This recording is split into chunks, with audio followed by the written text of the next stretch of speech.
Everyone, it's Emily Fox. Today's video is going to be a book tag video. I feel like I don't do them often enough. Please let me know in the comment section your favorite ones because I want to do more of them. I find them fun. Today's going to be the no disclaimers book tag. I don't remember who created it, so I'll link the creator down below so you can check it out. But I have a few questions to answer and it's mostly about like unpopular opinions, so let's not get offended, but we don't need a disclaimer because it's the no disclaimers book tag, right? Question number one, which trope in books annoy you the most?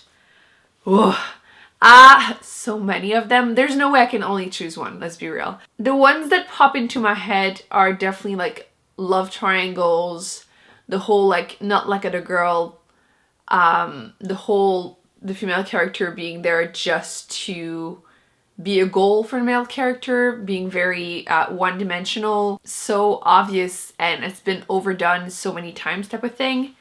Yeah, they're the ones that pop into my head, but I'm sure there's like, I could do a whole video just on tropes that I hate, but I would have to like really think about it and like think about it for a month type of thing. Otherwise I'm gonna forget some for sure. But yeah, those are the ones that pop into my head right now. The ones that are super obvious, or at least that I've seen recently in books. They're also really common in YA books, which I feel is the worst because at that age you're less likely to see them. Like I know that I've read books as a teenager that I wouldn't have noticed all those issues with, and now I would just, I don't know, look at that book sideways, you know? Oh, if I sound a little still like sniffly and stuff and congested, it's because I am. I feel like I have flu number 2. I don't know if it's the same one or if it's the second one. I'm absolutely blaming The Stand by Stephen King. I'm reading it and you've been telling me how it's a thing apparently that when you're reading that book, you're gonna get sick. And I think it's partially because that book takes forever to read. So clearly chances are that you get sick between those 3 months, right? But yeah, I'm sick again, maybe. It's which writer or writers do you feel are overrated, overhyped? Most of the popular ones on BookTube. I have tried to read a lot of books that are mentioned quite often on YouTube. I feel like it's impossible not to see them. A lot of the booktubers that are the most popular tend to talk about a lot of the same books over and over again. So it's, I mean, at the end of the day, you're gonna get excited because they are excited to read said books. So you want to read them, you read them, and then you realize that you might not have the same taste as them. Again, no disclaimer, but there's no shade there. It's just like how it is, right? And I've noticed that I might have different taste than a lot of other people, and I know that some of you follow me because of that. And yeah, I would say so many. Let me just like look at my shelves for a second. Cassandra Clare? Oh yeah, I went there. I tried to read the Mortal Instrument, the first series that she has, and I read the first 2, and those were some of the first book that I read on my channel, so I feel like I was a lot less critical in my reading because I hadn't read in so long. University, you just don't really have the time, right? Or at least I didn't take the time. But yeah, I think I gave like 3.5 stars to the first like 2 books, and if I were to read them again, there's no way they would get over 3 stars. Like, no way. Like, just thinking back on them, like love triangle, cringy friend zone, cringy everything, and like that twist at the first book that just made me roll my eyes so freaking hard. And I just feel like they're very typical YA books. Like, there's nothing wrong.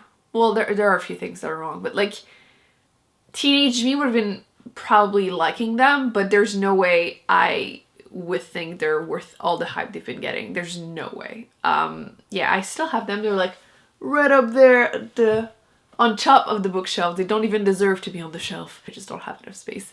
But yeah, I have them there. I've been meaning to finish the series. I've been meaning to read the Clockwork Princess, whatever series. And it just hasn't happened because I'm scared to pick them up again because, yeah. Rainbow Rowell? I think that's the author. Fangirl, everyone's been talking about it. I read it, was like, really? And then I read Attachments, which is a whole other story. I don't know if I'm going to read anything else ever from her, but absolutely feel like that was overrated. Like there's,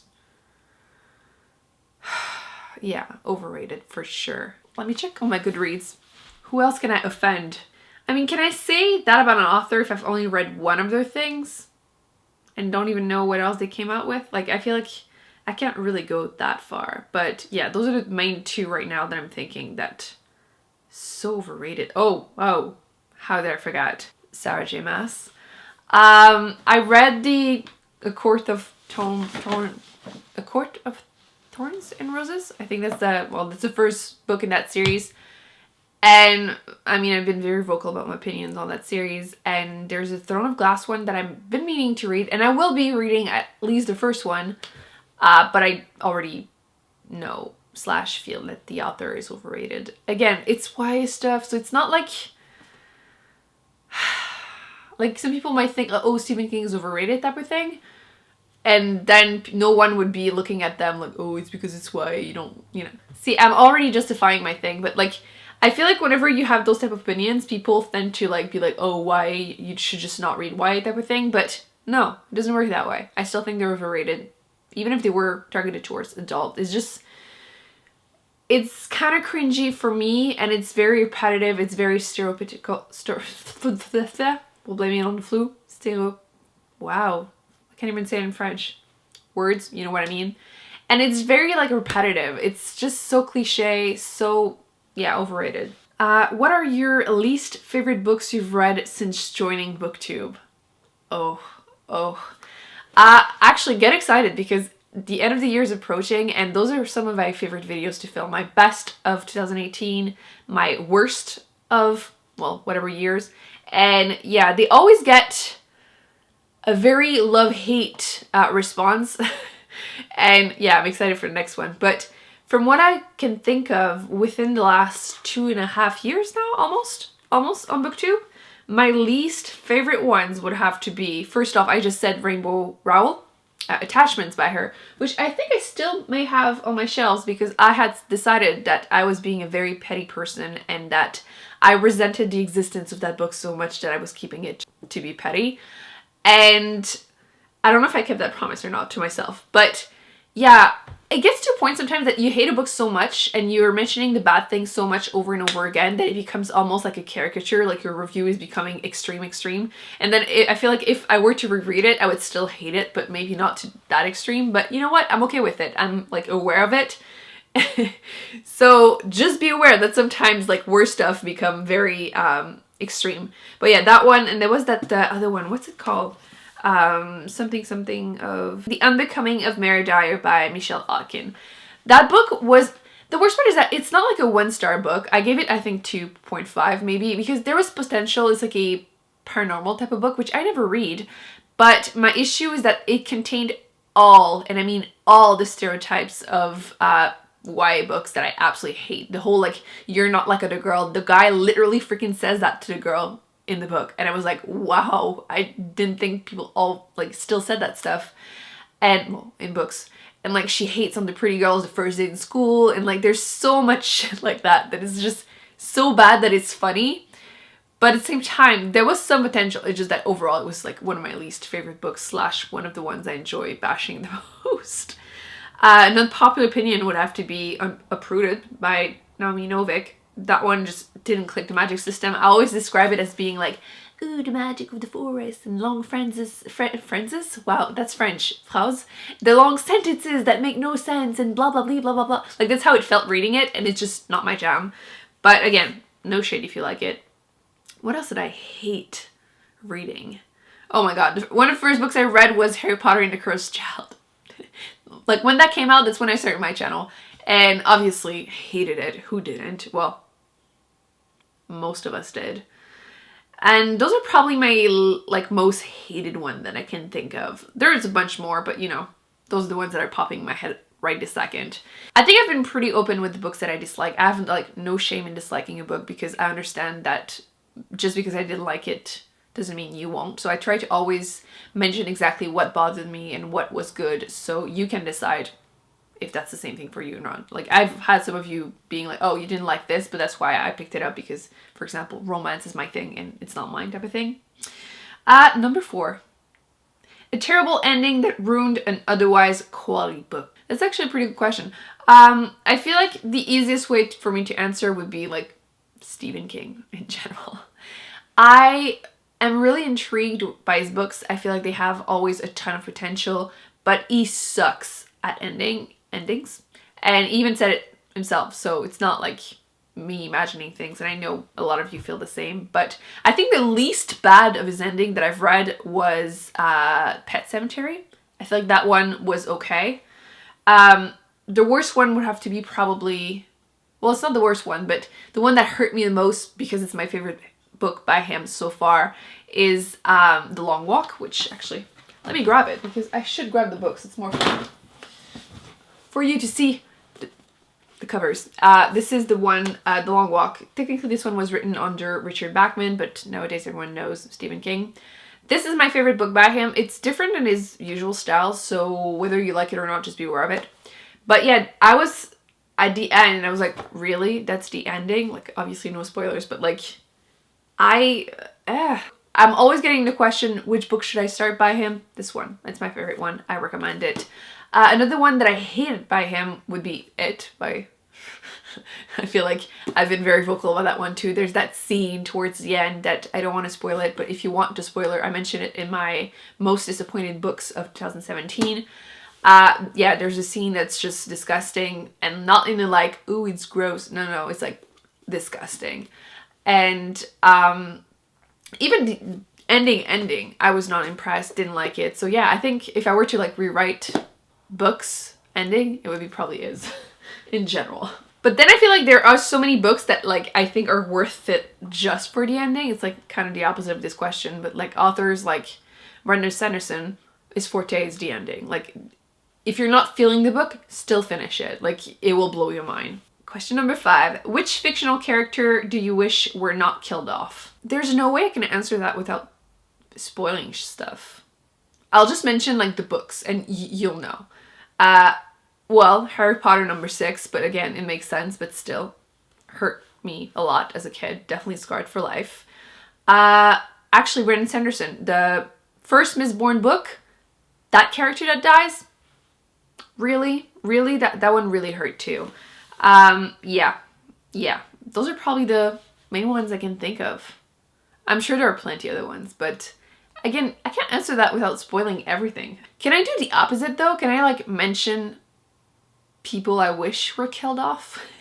I've noticed a pet peeve of mine this year, and it's kids in books. And like, that sounds a bit extreme, but like if you, I've seen the movie too, but I've read the book of Jurassic Park this year, and the kids, I wanted them to die so badly. And like, it makes me feel horrible to say that or even feel it, but they were so annoying that like, let's be real. If dinosaurs are coming at you and you're next to a kid that won't shut up, I will leave you. Like, I will leave you to die. I will not stick with you while you're just complaining and screaming when there's freaking dinosaurs trying to kill you and me. So yeah, that is a thing. And it happened also in another book was Run by Blake Crouch. Same thing, post-apocalyptic. Kids would not stop doing stupid stuff. And I understand it's probably what kids would actually do, blah, blah, blah. But still, I would have not minded them dying in a book. Maybe. That sounds so cruel, but yeah.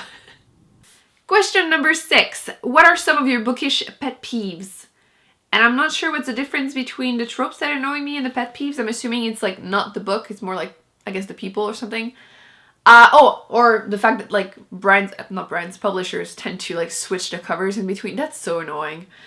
Even though like I buy a lot of my books used, to like realistically they will not even match ever, but I still think it's annoying. Or putting a face in front of a book. I hate that. But the fact that we have to put disclaimers, I know it's the no disclaimer book tag, but still, the fact that people take it so personally when someone hates a book that they love, it doesn't take anything away, you know what I mean? And like, I understand like some people don't like Harry Potter. I love Harry Potter, so obviously I take it a little personally, but I never bash them for it, you know what I mean?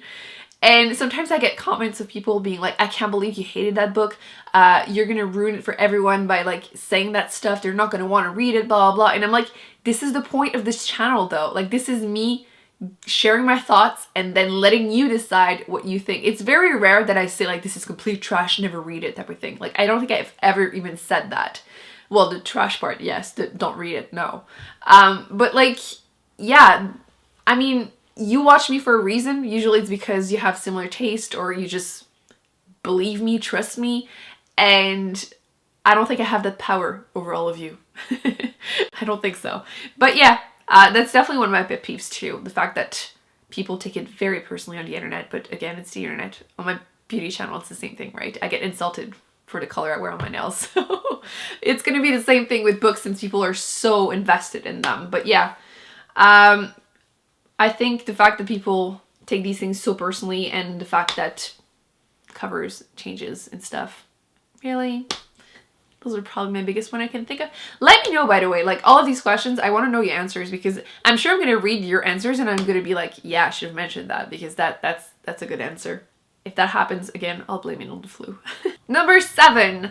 What are some books you feel should have more recognition? Oh my god, I need to do a video all about this because I tend to read a mix of new books slash hype book and then a lot of books that I don't hear a lot of people mentioned on BookTube. And I like it that way. Like I go to like library sales and everything. I buy a lot of books used, like I mentioned, and I feel like I tend to find things there that, again, I didn't hear much about. Oh, I'll explore on Goodreads, like list of like certain type of books, and then I'll find things that, again, I haven't seen anywhere and I'm curious, so I ended up reading it or buying it at least. And I even did a video all about my recommendation for beginner-friendly sci-fi. They're not like, well, most of them are still favorites, but I mean, they're not like the most well-known sci-fi. I feel like whenever someone says that, oh, I want to start reading X genre, people tend to mention the biggest ones, and I feel like they're not necessarily the easiest one to get into, especially sci-fi. And I try to like mention, okay, if you usually like this type of tropes or like genre, you should try this one or this one type of thing. And I feel like it was really helpful. I believe so. At least I hope so. And yeah, I would recommend watching that because that was a good video. And I need to do more of those because I feel like it can be intimidating. Fantasy and sci-fi especially are definitely intimidating if you're not used to it. And there's so many books that I think deserve more love because, again, on BookTube I feel like certain books are repeated over and over again, and I feel like YA contemporary are very, very popular, which, again, no shade, there's no problem there, but it's just that I feel like some of the books, some of the genre don't get the hype that they deserve. I'm trying to think of one at least to mention so I can actually say I answered the question. Let me mention one that I didn't read this year so it won't be repeated in my best or most surprising books of the year, because that's one of the reasons I don't like to do too many like favorites and too many tags, because I feel like, again, it can be the same thing repeated over and over again and it gets boring. But one of my favorite tropes is people reliving their day or their lives. I think it's fun. And I really liked The First 15 Lives of Harry August by Claire North. That one was good. But the other one I feel like is more underrated slash probably even better, and I do recommend it in that video about beginner-friendly sci-fi. If you like literary fiction, I would recommend checking out Replay. I think the name of the author is Ken Grimwood. I think that was a fantastic book. Yeah, definitely underrated for sure. So this was the no disclaimers book tag. How do you feel about disclaimers? Do you hate them? I feel like we feel the need on BookTube to always still justify it a little bit because people freak out. And even if you state the obvious, you know, it just, at least you feel like you've done your part. But yeah, please let me know your answers to the question in the description box. Nope, in the comment section. Don't forget to give this video a big thumbs up if you enjoyed it, and if you enjoy book tags so I know to do more. Don't forget to subscribe because you definitely don't want to miss any future videos, and I will be putting on the screen other videos that I've done, including the beginner friendly sci-fi book that I mentioned, and I will see you in my next one. Bye.